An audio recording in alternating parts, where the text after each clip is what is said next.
जय श्री कृष्णा। कृष्ण ज्ञान ऊर्जा में आपका स्वागत है। हम माघ मास का महात्म्य सुन रहे हैं, जिसमें आज तीसरा अध्याय है, जिसमें वशिष्ठ जी कहते हैं कि हे राजन, भोजपुर में उच्चत नामक एक श्रेष्ठ मुनि थे। उनके कमल के समान नेत्रों वाली एक कन्या थी, जिसका नाम सुव्रता था। वह माघ मास में प्रतिदिन सवेरे ही उठकर अपनी कुंवारी सखियों के साथ कावेरी नदी के पश्चिमगामी प्रवाह में स्नान किया करती थी। स्नान के समय वह इस प्रकार प्रार्थना करती थी कि हे देवी, तुम संप्रवत की घाटी से निकलकर श्री रंग क्षेत्र में प्रवाहित होती हो। श्री कावेरी, तुम्हें नमस्कार है। मेरे पापों का नाश करो। हे मरुद्वृद्धे, तुम बड़ी सौभाग्यशालिनी हो।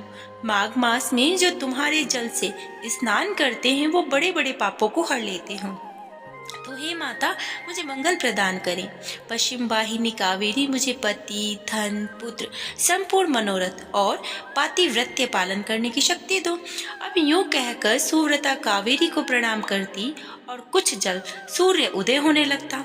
उसी समय वह नित्य क्रिया करती थी। इस प्रकार उसे 3 वर्षों तक माघ स्नान किया। उसका उत्तम चरित्र और गृह कार्य में चतुरता देख पिता का मन बहुत ही प्रसन्न रहता था। वे सोचने लगे कि अपनी कन्या का विवाह मैं किससे करूं भला। इसी बीच में कुत्स मुनि ने अपने पुत्र ब्रह्मचारी वत्स का विवाह करने के लिए उच्चत की सुमुखी कन्या सुव्रता का वरण करने का विचार किया। अब सुव्रता बड़ी ही सुंदर थी, उसमें अनेक शुभ लक्षण थे। वह बाहर भीतर से शुद्ध और निरोग थी। उस समय उसकी कहीं भी तुलना नहीं थी। वत्स मुनि ने उससे विवाह करने की अभिलाषा की। उस दिन सुव्रता अपनी 3 सखियों के साथ माघ स्नान करने के लिए अरुणोदय के समय कावेरी नदी के तट पर आई और उसी समय एक भयानक जंगली हाथी पानी के लिए निकला। उसे देखकर सुव्रता आदि कन्या भय से व्याकुल होकर भागी। हाथी भी बहुत दूर तक उनके पीछे पीछे गया।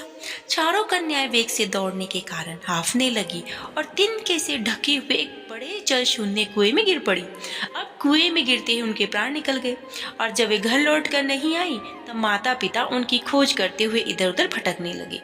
उन्होंने वन वन में घूमकर झाड़ी झाड़ी छान डाली। आगे जाने पर उन्हें गहरा कुआं मिला, जो कि तिनकों से ढका होने के कारण प्राय दृष्टि ही नहीं आ रहा था। उन्होंने देखा कि वे कमल लोचन कन्याएं कुएं के भीतर निर्जीव होकर पड़ी हैं। उनकी माताएं कन्याओं के पास चली गई और शोकग्रस्त हो बारंबार उन्हें छाती से लगाकर विमले, कमली, सुव्रते, सुरसी आदि नाम ले लेकर विलाप कर रही थी। कन्याओं की माताएं जब इस प्रकार से जोर जोर से क्रदन कर रही थी, उसी समय तपस्या के भंडार, क्रांतिमान, धीर तथा जितेंद्रिय श्रीमान मृंग श्रृंग मुनि वहां पहुंचे। उन्हें मन ही मन एक उपाय सोचा और सोचकर उन्हें आश्वासन देते हुए कहा कि जब तक इन कमल नयनी कन्याओं को जीवित ना कर दूं, तब तक आप लोग इनके सुंदर शरीर की रक्षा करें। और यूं कहकर मुनि परम पावन कावेरी नदी के तट पर गए। कंठ भर पानी में खड़े हो गए। मुख और भुजाओं को ऊपर उठाए सूर्य देव की ओर देखते हुए मृत्यु देवता की वो स्तुति करने लगे। अब इसी बीच में एक समय वही हाथी पानी के भीतर से उठा और उन ब्राह्मण मुनि को मारने के लिए सूंड उठाए बड़े वेग से उनके समीप आया। हाथी का क्रोध देखकर भी मुनिवर मृंग श्रृंग जल से विचलित नहीं हुए, अपितु चित्रलिखित से चुपचाप खड़े रहे। पास आने पर एक ही क्षण में उस गजराज का क्रोध चला गया और वह बिल्कुल शांत हो गया। उसने मुनि को सूंड से पकड़कर अपनी पीठ पर बिठा लिया। मुनि उसके भाव को समझ गए। उसके कंधे पर सुखपूर्वक बैठने से उन्हें बड़ा संतोष हुआ और जब समाप्त करके हाथ में जल लेकर मैंने 8 दिनों के माघ स्नान का पुण्य तुम्हें दे दिया, यूं कहकर उन्होंने शीघ्र ही वह जल हाथी के मस्तक पर छोड़ दिया। इससे गजराज पाप रहित हो गया और मानो इस बात को स्वयं भी समझते हुए उसने प्रलय कालिक मेघ के समान बड़े जोर से गर्जना की। उसकी इस गर्जना से मुनि को मन में बड़ी प्रसन्नता हुई और उन्होंने कृपा पूर्वक उस गजराज की ओर देखकर उसके ऊपर हाथ फेर दिया। मुनि के हाथ का स्पर्श होने से उसके हाथी का शरीर त्याग दिया और आकाश में देवताओं की भांति दिव्य रूप धारण किए दृष्टिगोचर हुआ। उस रूप में उसे देखकर मुनीश्वर को बड़ा ही विस्मय हुआ। तब उस दिव्य रूपधारी उस जीव ने कहा कि हे मुनीश्वर, मैं कृतार्थ हो गया, क्योंकि आपने मुझे अत्यंत निंदित और पापमयी पशु योनि से मुक्त कर दिया। तो हे ध्यानिधे, अब मैं अपना सारा वृतांत तुमसे कहता हूँ, अब ध्यान पूर्वक सुनना। पूर्व काल की बात है। नैषद नगर में विश्वगुप्त नाम से प्रसिद्ध परम धर्मात्म धर्मात्मा और स्वधर्म पालन में तत्पर एक वैश्य रहा करते थे। मैं उन्हीं का पुत्र था। मेरा नाम धर्मगुप्त था। स्वाध्याय, यजन, दान, सूद लेना, पशुपालन, गोरक्षा, खेती और व्यापार, ये सभी हमारे काम थे। द्विजदेव, मैं काम और दंभ से सदा ही दूर रहा, सत्य बोलता और किसी की निंदा नहीं करता। इंद्रियों को काबू में रखकर अपनी स्त्री से ही अनुराग करता था। पराई स्त्री के संपर्क से हमेशा बचा रहता था। मुझे राग, भय, क्रोध नहीं था। लोभ और मत्सर को भी मैंने छोड़ रखा था। दान देता, यज्ञ करता, देवताओं के प्रति भक्ति रखता, गौओं और ब्राह्मणों के हित में मैं हमेशा ही संलग्न रहता। सदा धर्म, अर्थ और काम का सेवन करता। व्यापार के काम में कभी किसी को धोखा नहीं देता। ब्राह्मण लोग जब यज्ञ करते उस समय उन्हें बिना मांगे ही मैं धन दे देता।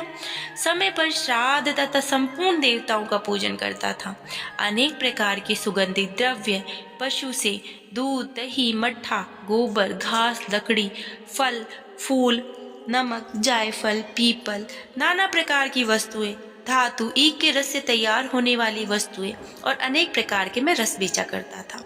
जो दूसरों को देता था वह तोल में कम नहीं रखता था और जो औरों से लेता था वह अधिक नहीं होता था। जिन रसों को बेचने से पाप होता है उनको छोड़कर अन्य रसों को बेचता था। बेचने में छल कपट से काम नहीं लेता था। जो मनुष्य साधु पुरुषों को व्यापार में ठगता है वह घोर नरक में पड़ता है, उनका धन भी नष्ट हो जाता है। मैं सब देवताओं, ब्राह्मण और गौओं की प्रतिदिन सेवा करता और पाखंडी लोगों से हमेशा दूर रहता। ब्राह्मण किसी भी प्राणी से मन, वाणी और क्रिया के द्वारा ईर्ष्या किए बिना ही जो जीविका चलाई जाती है वही परम धर्म है। मैं ऐसी ही जीविका से जीवन निर्वाह करता था। इसी प्रकार धर्म के मार्ग में चलकर मैंने 1 करोड़ स्वर्ण मुद्रिकाओं का उपार्जन किया। मेरे एक ही पुत्र था जो संपूर्ण गुणों में श्रेष्ठ था। मैंने अपने सारे धन को 2 भागों में बांटकर आधा पुत्र को दे दिया और आधा अपने लिए रख लिया। अपने हिस्से का धन लेकर पोखर खुदवाया, नाना प्रकार के वृक्षों से युक्त बागीचा लगवाया, अनेक मंडलों से सुशोभित देव मंदिर बनवाया, मरुभूमि के मार्गों में पौसले और कुएं बनवाए, ठहरने के लिए धर्मशालाएं तैयार करवाई, कन्यादान, गोदान, भूमिदान किए, तिल, चावल, गेहूं और मूंग का दान किया।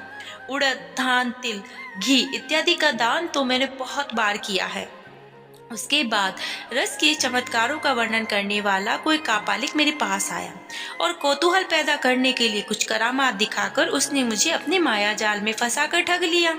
उसकी करतूतें देखकर उसके यहाँ मेरा प्रति विश्वास बढ़ गया।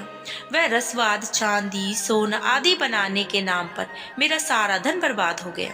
उस कापालिक ने मुझे भ्रम में डालकर बहुत दिनों तक भटकाया। उसके लिए धन दे देकर मैं दरिद्र हो गया। अब इसी बीच माघ का महीना आया और मैंने 10 दिनों तक सूर्योदय के समय महानदी में स्नान किया, किंतु बुढ़ापे के कारण इससे अधिक समय में स्नान का नियम चलाने में असमर्थ हो गया और इसी बीच में मेरा पुत्र देशांतर में चला गया। घोड़े मर गए, खेती नष्ट हो गई, बेटे ने वेश्या रख ली। फिर भी भाई बंधु ये सोचकर कि यह बेचारा बूढ़ा धर्मात्मा पुण्यवान है, धर्म के उद्देश्य से ही मुझे कुछ सूखा अन्न और भात दे दिया करते थे। अब मैं अपना धर्म बेचकर कुटुंब का पालन पोषण करने लगा। केवल माघ मास में फल को नहीं बेच सकता था। अब एक दिन जीवा की लोलुपता के कारण दूसरे के घर खूब गले तक ठूस कर मैंने मिठाई खा ली, जिससे अजीर्ण हो गया। अजीर्ण से अतिसार की बीमारी हुई और इससे मेरी मृत्यु हो गई। केवल माघ स्नान के प्रभाव से मैं एक मवंतर तक स्वर्ग काल में देवराज इंद्र के पास रहा और पुण्य की समाप्ति हो जाने पर हाथी की योनि में उत्पन्न हुआ। जो लोग धर्म बेचते हैं वे हाथी ही होते हैं। तो हे विप्रवर, इस समय आपने हाथी की योनि से मेरा उद्धार किया है। मुझे स्वर्ग की प्राप्ति के लिए आपने पुण्य दान किया है। तो हे मुनीश्वर, मैं आपका कृतार्थ हो गया हूँ और सच में मैं आपका कृतार्थ हो गया हूँ। तो आपका मेरा नमस्कार है और नमस्कार है। यूं कहकर वो स्वर्ग चला गया। सच है, सत्पुरुषों का संग उत्तम गति प्रदान करने वाला होता है।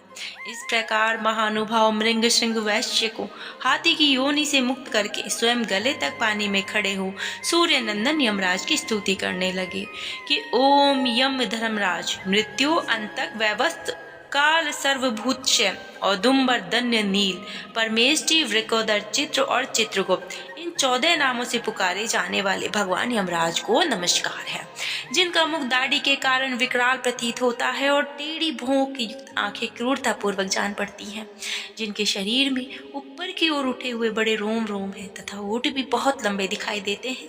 ऐसा यमराज को बारंबार नमस्कार है। उनके अनेक भुजाएं हैं, अनंत नख हैं तथा कज्जल गिरी के समान काला शरीर और भयंकर रूप है। ऐसे में आपको नमस्कार। तो हे भगवान, आपका वेश बड़ा भयानक है। आप पापियों को भय देते हैं, काल दंड से धमकाते हैं और सब प्रकार के अस्त्र शस्त्र धारण करते हैं। आपका भैंसा आपका वाहन है।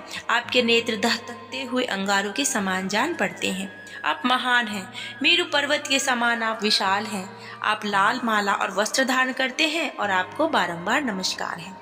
कालांतक के मेघों की भांति जिनकी गंभीर गर्जना और प्रलयकालिक वायु के समान प्रचंड वेग हो, जो समुद्र को भी पी जाते हों, जो संपूर्ण जगत को ग्रास बना ले, जो पर्वतों को चबा जाए और मुख से आग उगले, उन यमराज को मैं नमस्कार करता हूँ। आप भयानक मारी और अत्यंत भयंकर महामारी के साथ रहते हैं। पापियों के लिए आपका ऐसा ही स्वरूप है, तो आपको बारंबार नमस्कार। वास्तव में आपका मुख खिले हुए कमल के समान प्रसन्नता से परिपूर्ण है।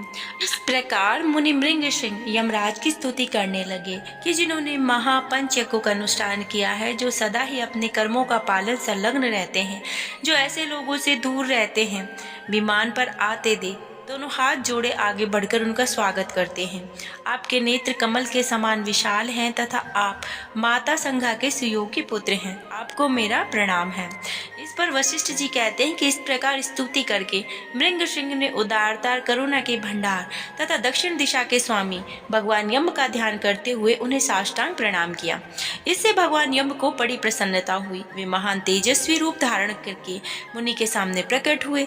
उस समय उनका मुख कमल प्रसन्नता से खिला हुआ था। किरीट, हार, केयूर तथा मणि में कुंडल धारण करने वाले अनेक सेवक चारों ओर से उनकी सेवा में उपस्थित हुए। यमराज ने कहा कि हे मुने, मैं तुम्हारे श्रोत से बहुत संतुष्ट हूँ और तुम्हें वर देने के लिए आया हूँ। तुम मुझसे मनवांछित वर मांगो, मैं तुम्हें अभिष्ट वस्तु प्रदान करूंगा। उनकी यह बात सुनकर मुनीश्वर मृंग सिंह उठकर खड़े हो गए। यमराज को सामने उपस्थित देख उन्हें बड़ा विस्मय हुआ। उनके नेत्र प्रसन्नता से खिल उठे। कृतांत को पाकर उन्होंने अपने को सफल मनोरथ समझा, हाथ जोड़कर कहा कि हे भगवान, इन कन्याओं को प्राणदान दीजिए। मैं आपसे बारंबार यही याचना करता हूँ। मुनि का कथन सुनकर धर्मराज ने अदृश्य रूप से उन ब्राह्मण कन्याओं को उनके शरीर में भेज दिया। फिर तो सोकर उठे हुए वे कन्याएं उठकर खड़ी हुई। अपनी बालिकाओं को सचेत देख माताओं को बड़ा ही हर्ष हुआ। कन्याएं पहले की ही भांति अपना अपना वस्त्र पहनकर माताओं को बुला उनके साथ अपने घर को चली गईं। आगे वशिष्ठ कहते हैं कि इस प्रकार विप्रवर मृंग सिंह को वरदान दे यम देवता अपने पार्षदों के साथ अंतर्ध्यान हो गए। इधर ब्राह्मण भी यमराज से वर पाकर बड़ी प्रसन्नता के साथ अपने आश्रम को लौटे। जो मानव प्रतिदिन यमराज की इस स्तुति का पाठ करेगा, उसे कभी भी यम यातना नहीं भोगनी पड़ेगी। उसके ऊपर यमराज प्रसन्न होंगे। उसकी संतति का अपनी अपमृत्यु के पराभव से नहीं होगी। उसे श्लोक और परलोक में भी लक्ष्मी जी की प्राप्ति होगी तथा उसे कभी भी रोगों का शिकार नहीं होना पड़ेगा। इस प्रकार से राजा दिलीप आगे पूछते हैं कि हे मुने, यमलोक से लौटकर आई हुई उन साध्वी कन्याओं ने अपनी माताओं और बंधुओं को वहां का वृतांत कैसा बतलाया। इस पर वशिष्ठ जी ने उन्हें क्या कहा, ये हम कल के माघ अध्याय में सुनेंगे। आप सभी स्वस्थ रहें और श्री हरि विष्णु आप सबके सारे मनोरथ पूर्ण करें। और अगर आपने चैनल को सब्सक्राइब नहीं किया है तो कृपा करके जरूर से करें। जय श्री कृष्णा, राधे राधे।